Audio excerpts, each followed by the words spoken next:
Namo Buddhaya, perkenalkan saya Melisa dengan NIM 23019337336.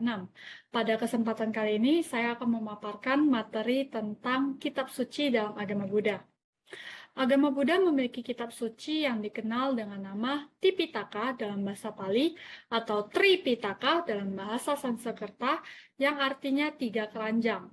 Sesuai dengan artinya, Tipitaka atau Tripitaka terdiri dari 3 kelompok, yaitu Vinaya Pitaka, Sutta Pitaka, serta Abhidhamma Pitaka. Sebelum kita membahas mengenai 3 kelompok dan Tripitaka, kita akan membahas sejarah kitab suci agama Buddha yang dilatar belakangi ketika Sang Buddha telah mencapai parinibbana pada tahun 543 sebelum Masehi. Ada seorang biku tua yang tidak disiplin bernama Subada. Beliau menyampaikan sukacitanya karena ia merasa terbebas dari derita akibat Sang Buddha yang selalu memberitahukannya hal yang baik untuk dilakukan dan yang tidak baik untuk dilakukan. Kalimat tersebut kemudian didengar oleh Mahakasapatera yang membuat beliau memutuskan untuk mengadakan persamuan agung atau konsili yang dihadiri para arahat untuk mengumpulkan ajaran Sang Buddha. Persamuan agung atau konsili ini terjadi sebanyak 4 kali, dan melalui konsili inilah kitab suci agama Buddha yang kita kenal saat ini bisa tetap ada dan dapat dipelajari kembali. Kita bahas mulai dari konsili yang pertama, di mana konsili pertama terjadi pada tahun 543 sebelum Masehi. Konsili pertama diadakan di Gua Satapani di kota Rajagaha.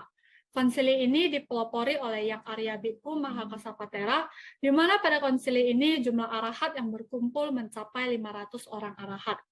Selain itu, terdapat seorang raja bernama Raja Ajatasattu dari kerajaan Magadha yang membantu segala persiapan yang dibutuhkan untuk melaksanakan konsili pertama ini. Adapun tujuan diadakannya konsili pertama adalah untuk mengumpulkan seluruh ajaran Sang Buddha yang sudah disebarkan pada berbagai tempat yang berbeda.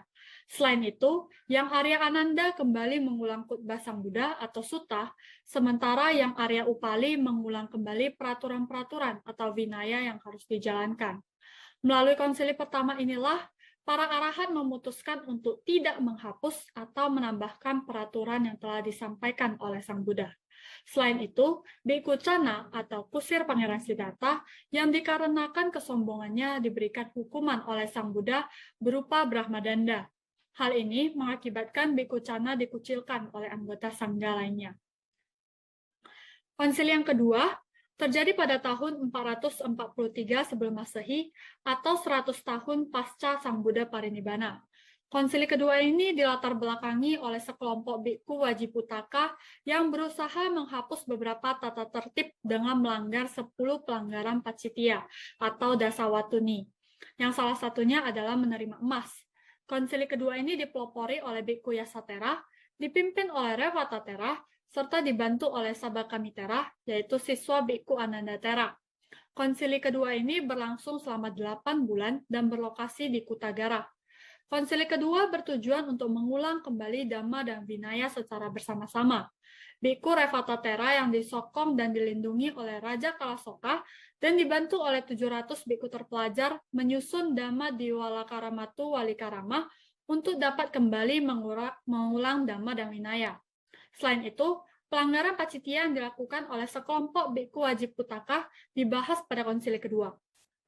Pada konsili kedua, terjadilah perpecahan di antara para bhikkhu. Sekelompok bhikkhu Wajiputaka memutuskan untuk memisahkan diri dan membentuk konsili sendiri dengan nama Mahasanghika atau yang kita kenal dengan istilah Mahayana. Sementara itu, kelompok bhikkhu yang masih memegang teguh Dhamma dan Vinaya dikenal dengan nama Stawirawada atau yang kita kenal dengan istilah Theravada. Konsili yang selanjutnya yaitu konsili ketiga terjadi pada tahun 325 sebelum Masehi. Konsili ketiga ini dilatar belakangi oleh adanya sekelompok orang yang menjadi bhikkhu hanya untuk memperoleh pendapatan yang diberikan oleh Raja Asoka. Para bhikkhu tersebut kemudian tidak mengajarkan Dhamma Vinaya secara tepat. Hal ini menimbulkan berbagai interpretasi yang salah tentang ajaran Sang Buddha. Tidak hanya itu, perpecahan di antara para kelompok bhikkhu semenjak konsili kedua pun terus terjadi, di mana kondisi ini juga mengakibatkan adanya masa di mana kegiatan uposatha dan pawarana tidak dijalankan selama 7 tahun. Konsili ketiga ini bertujuan untuk memurnikan ajaran Sang Buddha dari interpretasi yang salah, menertibkan perbedaan pendapat, memperbaiki perpecahan di antara para biku, memberhentikan biku yang memiliki niat tidak baik, serta kembali melaksanakan uposatha dan pawarana. Konsili ini berlangsung selama 9 bulan dan dipimpin oleh Biku Moggalliputta Tisatera. Hasil dari konsili ketiga yaitu berhasil memurnikan ajaran Sang Buddha dan memberhentikan setiap biku yang memiliki niat tidak baik. Kemudian diselesaikannya Abhidhamma Pitaka dan Katawatu Pakarana yang disusun oleh Biku Moggalliputta Tisatera. Serta dikirimkannya biku oleh Raja Asoka untuk memperkenalkan dan mengajarkan agama Buddha ke berbagai daerah.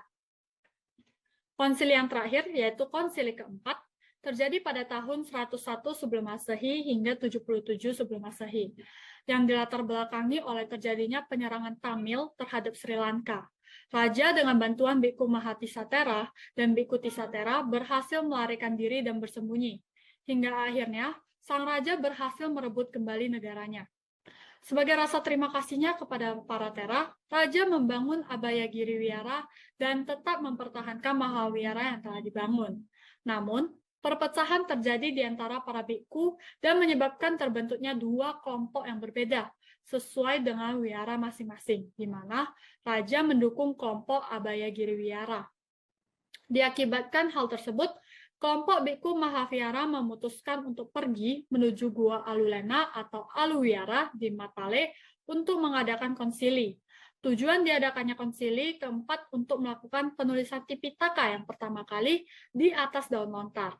Penulisan ini dipimpin oleh Biku Rakitatera dengan mempertimbangkan bahwa di masa depan metode mengingat isi kitab suci secara lisan akan sulit untuk dilakukan. Melalui konsili keempat inilah, kitab suci agama Buddha yang kita kenal saat ini, yaitu Tipitaka, bisa ada dan dapat kita baca untuk kembali memahami ajaran yang telah disampaikan oleh Sang Buddha. Selanjutnya, kita akan membahas mengenai pembagian kelompok Tipitaka. Berikut ada struktur Tipitaka yang terdiri dari 3 keranjang, yaitu keranjang pertama atau Vinaya Pitaka yang berisi 5 buku, kedua yaitu Sutta Pitaka yang terdiri dari 5 bagian, serta Abhidhamma Pitaka yang terdiri dari 7 buku, yang selanjutnya akan kita bahas pada slide berikutnya. Keranjang atau bagian pertama dari Tipitaka, yaitu Vinaya Pitaka, merupakan kelompok pertama dari Tipitaka yang berisikan peraturan yang harus dijalankan oleh para biku dan bikuni, serta aturan disiplin pada wihara.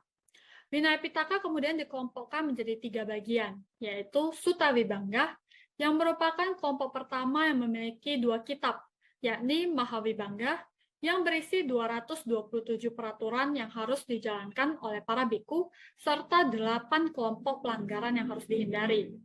Yang kedua yaitu Bhikkhuni Vibhanga, yang berisi 311 peraturan yang harus dijalankan oleh para bhikkhuni, serta 7 kelompok pelanggaran yang harus dihindari.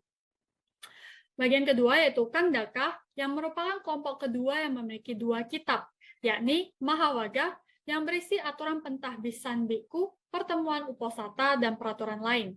Yang kedua yaitu Culavaga, yang berisikan aturan untuk menyelesaikan permasalahan, kewajiban-kewajiban acarya dan samanera, dan sebagainya. Yang ketiga yaitu Pariwara, yang merupakan kelompok ketiga pada Vinaya Pitaka yang berisikan ringkasan dan pengelompokan Vinaya dalam bentuk tanya-jawab. Kemudian pertanyaan tersebut yang digunakan dalam pengajaran dan ujian bagi para calon bikku. Keranjang atau kelompok kedua dari Tipitaka yaitu Sutta Pitaka berisikan khotbah Sang Buddha, di mana Sutta Pitaka kemudian dikelompokkan menjadi 5 bagian atau nikaya, yaitu Digha Nikaya yang berisi 34 khotbah panjang Sang Buddha, di mana khotbah ini dibagi ke dalam 3 rangkaian atau waga, yaitu Silakanda Waga yang berisi moralitas sebanyak 13 sutta, yang kedua yaitu Mahawaga, yaitu pembagian agung sebanyak 10 sutta, serta Patika Waga, yaitu pembagian patika sebanyak 11 sutta. Bagian kedua yaitu Majjhima Nikaya berisi 152 khotbah menengah Sang Buddha yang dibagi ke dalam 3 bagian atau panasa secara urut dari awal hingga akhir. Bagian tersebut diantaranya Mula Panasapali yang berisi 50 sutta, Majjhima Panasapali yang berisi 50 sutta, serta Upari Panasapali yang berisi 52 sutta. Bagian ketiga yaitu Sangyutta Nikaya yang terdiri dari 7.762 sutta tentang pengembangan kepribadian. Bagian ini dibagi ke dalam 5 warga utama, yakni Sagata Warga, yaitu buku syair-syair, Nidana Warga, yaitu buku tentang asal mula, yang ketiga yaitu Kanda Warga, yaitu buku tentang kelompok-kelompok unsur kehidupan, yang keempat yaitu Salayatana Warga, yaitu buku tentang 6 landasan indria, serta yang kelima yaitu Mahawarga, yaitu buku besar. Bagian yang keempat yaitu Anguttara Nikaya yang berisi 9.557 sutta yang terbagi menjadi 11 kelompok yang telah diklasifikasikan atau nipata secara urut berdasarkan nomor. Anguttara Nikaya merupakan khotbah-khotbah Sang Buddha yang bersifat naik ke atas atau bertahap, di mana nipata ini terdiri dari khotbah-khotbah Sang Buddha yang terdiri dari 1 poin atau Ekaka Nipata, 2 poin atau Dukkha Nipata, 3 poin atau Tika Nipata, 4 poin atau Catuka Nipata, 5 poin atau Pancaka Nipata, 6 poin atau Caka Nipata, 7 poin atau Sataka Nipata, 8 poin atau Ataka Nipata, 9 poin atau Nawaka Nipata, 10 poin atau Dasaka Nipata, serta khotbah-khotbah Sang Buddha yang terdiri dari 11 poin atau Eka Dasaka Nipata. Bagian yang kelima, yaitu Kuddaka Nikaya, berisi kumpulan dari 15 buku yang berisi bacaan singkat, kumpulan kisah, udana, sutta, syair, dan kata-kata dhamma atau dhammapada. Bagian ketiga atau kelompok ketiga dari Tripitaka, yaitu Abhidhamma Pitaka, yang merupakan kelompok ketiga dari Tipitaka yang berisikan filsafat agama Buddha, yang terdiri dari ilmu jiwa, logika, etika, dan metafisika, di mana Abhidhamma Pitaka dikelompokkan menjadi 7 buah buku, yaitu Dhamma Sanggani, yaitu rincian Dhamma, yang membahas unsur-unsur atau proses batin. Yang kedua, yaitu Vibhanga, yaitu perbedaan atau penetapan, yang berisi penjelasan mendalam Dhamma Sanggani. Yang ketiga, Datu Kata atau pembahasan unsur, yang membahas unsur batin dan hubungannya dengan hal lain. Yang keempat, atau Pugala Panyati, yaitu penjelasan mengenai orang, membahas mengenai orang berdasarkan tahap-tahap pencapaian.